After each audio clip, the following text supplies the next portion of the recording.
Hey y'all, welcome to Trendy DIY 29, back with another video.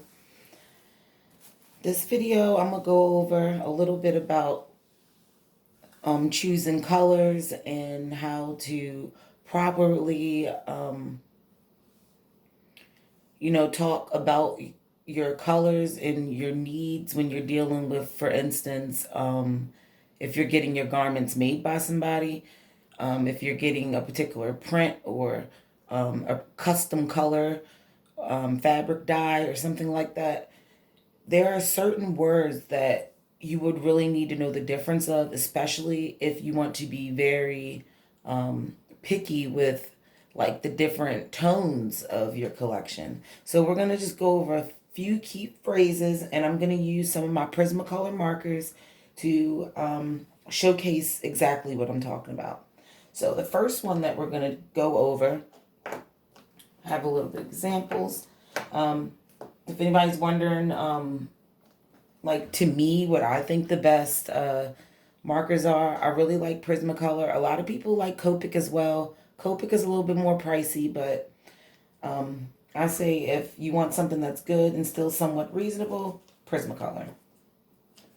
So the first thing we're going to go over is going to be basically when designing your work, you're going to need to know key phrases and know the exact definition of these phrases in order to properly discuss the coloring in your collection or in your fabrication or whatever it is that you may be designing. But I'm speaking from on the fashion level. So the first thing that I want to talk to you guys about is the word hue. The word hue, it's basically, it describes a specific color or family or value. It's a very vague, let's put it that way. It's a very vague color description. So you would use this description, for instance, if you're talking about, let's say you wanted to do a monochromatic collection, which is basically like everything in the same color. If you wanted to do a collection like that, then you probably would want to definitely find all the hues that fit in that family. For instance, red could be considered a hue. Pink is a hue of red because you can have whatever. You can have different shades of red that get brighter and brighter and brighter, which brings me to my next word, which is chroma. And chroma, basically, it describes the intensity or the brightness or dullness of a color. When you think of a very good example to use, when you think of chroma, would be like pink, because you ever seen like hot pink or like electric pink, then you'll have baby pink or something on those lines. Chroma is a really good word, for instance, if you wanted to design a very electrifying type collection. Chromatic colors, like I said, monochromatic as well. You could do that, or you could just use high chromatic colors. For instance, if you want to use like yellow, like the electric yellow or the electric pink or something on those lines, that would be more of if you wanted to describe to a person who, for instance, was going to dye you fabric for you to make a line of bathing suits. You could tell them, yeah, I want pink, but in order to ensure that they're going to give you the proper color of pink that you're thinking of, you can say, I want a pink fabric, but I want it to have a very high chroma, like a hot pink or electric pink. I want it to be a very chromatic type of coloring. Then that would help them say, oh yeah, I know what she wants. Give you something really, really bright, something very intense. Or you can say, I want something that has a very low chroma color of coloring, which means that you can get something that's more dull, for instance, like a raspberry or a Yeah, like a raspberry. That would be like a way duller version. So I'm going to show you guys for a second a few examples for one. So for a hue, remember hue describes any color, the colors that are in the same family. For instance, you can do reds, you could do pinks, but there's different intensities of those colors. So for instance, right here, if I just draw this pink, hopefully you guys can see.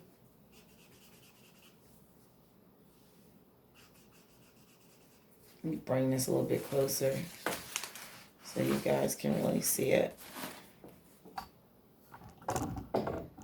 Okay. So right now, I'm using Prismacolor PB55, and it's called Fuchsia. And I'm just going to give you guys a couple little blocks to show you guys, make it big enough. But right here, I have Fuchsia, okay? Another hue of fuchsia could be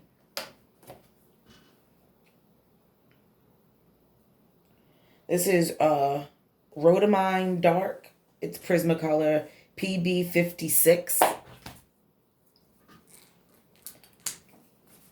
So, if you're designing a collection and you wanted to make it monochromatic with different hues and intensities, then you could use that color. They look very similar if you look at that. They look very, very similar. But if you look closely, this one right here,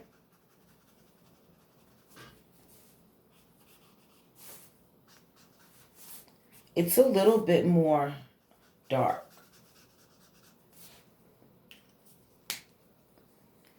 So if you can see, you see that these are basically, they have the same hue. They're from the same family. So another hue of this could be this mulberry light, because now we're getting into a lighter hue.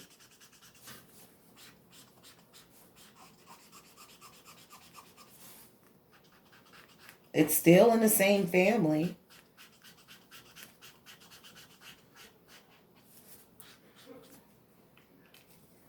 And as you can see, the intensities of the colors change. And remember, we said the chroma. So this is showing the different hues of pink and also different chromas of pink, because it's different intensities of pink. There's different brightnesses, but they're in the same color family, which means that they are different hues of the same color. So our next thing that we're going to go over is going to be what you call value. Value is basically is the darkness or the lightness of a color. So when you think about value, we can easily think of a color that everybody's heard of, which is ultramarine, or for instance, just blue. Okay. So I'm going to show you guys the difference of chroma and the difference of value. So right here, I have ultramarine, which is Prismacolor PB44. And as you can see, this is our typical blue. You know, nothing too crazy.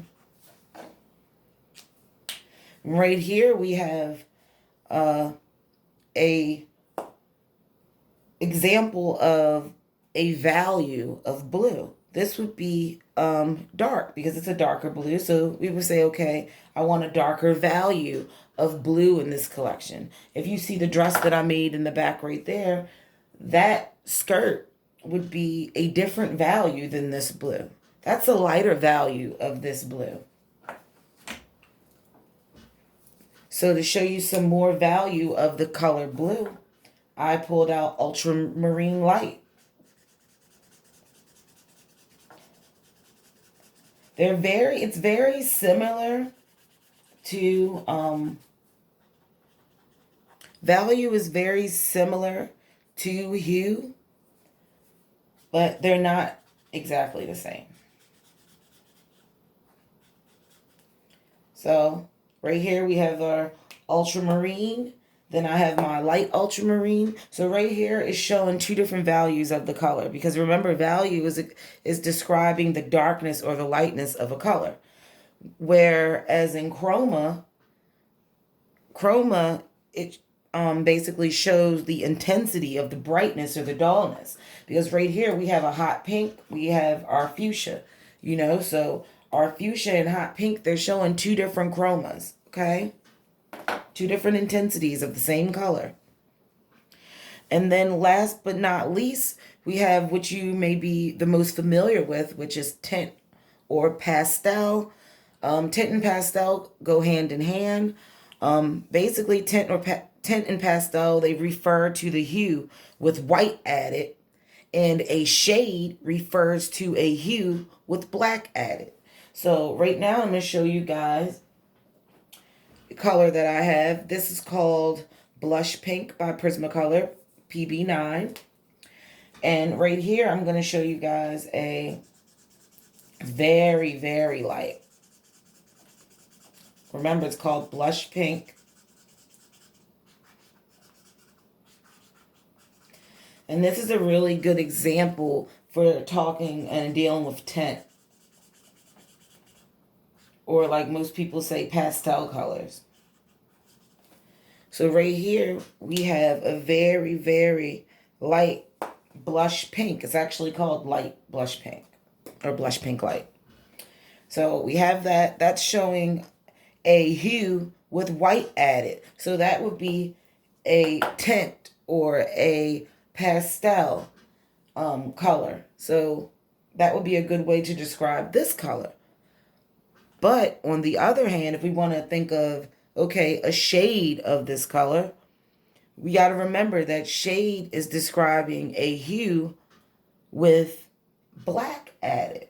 So a good example of that would be, a good example of that would be my Parma Violet, which is PM 128 from Prismacolor. My Parma Violet, I'm going to give you an idea of the difference of shade in here. So down here,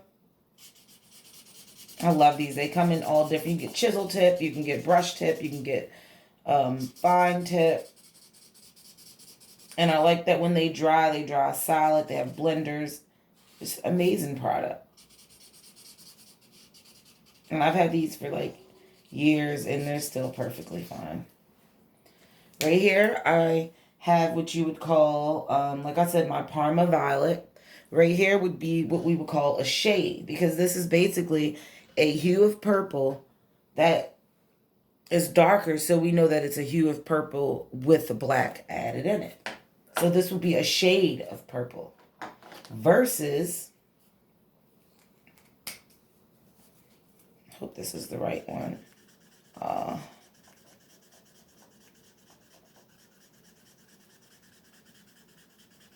Guys, I'm sorry. This is not the right purple that I thought it was. So let me just finish this one. This would also be a shade. Well, it's lightening up a little bit. But if you could imagine if this purple was a little bit lighter than this, then that probably would be what we call a tint or a pastel. But it's a little too dark to be a pastel. A good way to show tint and shade would be these really cool grays that they have. As a lot of artists know, they have like different grays come in percentages. For instance, we have a 90, which is a little bit darker. We have a 20%, which is of course lighter, which is warm. They come in like different temperatures. Here goes my cool, which is one of the lighter ones. So right here, I'm going to take my natural gray 90 and show you guys that this, to most people, they would say that's black. But believe it or not, this is a shade of gray. Very, very dark shade, but this is a shade of gray. And this would be called a shade and not a tint, because why? Because this is a hue with black added. This is not a hue with white added like up here. So this would be a tint or a pastel color because it's a hue with white added. this would be called a shade because this is a hue with black added. Then the next one I'm going to draw is going to be my Prismacolor PB100, which is a 20% warm gray. And this, as you guys can see, is very light. So this would be called a tint because this is basically a hue with white added. So you see how this is a tint and this is a shade? This also shows value. If I would add another one, which is my cool gray 10%. You can probably barely see that. But my cool gray 10%, if I add that, this is just showing a scale of basically the value. Because this is like the dark to light. So these are the values of the color gray. We have the very, very dark gray. Then we go into the more mundane light gray. Then we go to the almost invisible gray. So basically I wanted to just go over these 4 little words that you may see come up. And I wanted you guys to know that there is a difference. So if you have time, take out color pencils, crayons, markers. It really doesn't matter as long as you have a variety of one shade or hue. And just draw them out in the right order and then ask yourself certain questions like, would this be considered a tint or pastel, or would this be considered a shade, or does this have high chroma, or does this have low chroma? And just, go back and, go through it and get familiar with describing your colors in these ways. Because when you deal with going to factories and different things like that, like to get your garments, say for instance, you want to get your garments embroidered by, I don't know, some wonderful hand stitcher in another country or something. You want to really be able to get across with you the shades and the tones that you're really looking for, and by using these words, you will really be able to help them really understand the exact color saturation that you're looking for, which is very good as well to know these terms if you're just going to design, like say for instance, graphics for clothing or something like that, or design prints for clothing. So just get yourself familiar with the hue, the value, the chroma, the tint or pastel, as well as the shade. You guys, I'll be back with another video, hopefully sometime soon. And thank you guys for watching. Love ya.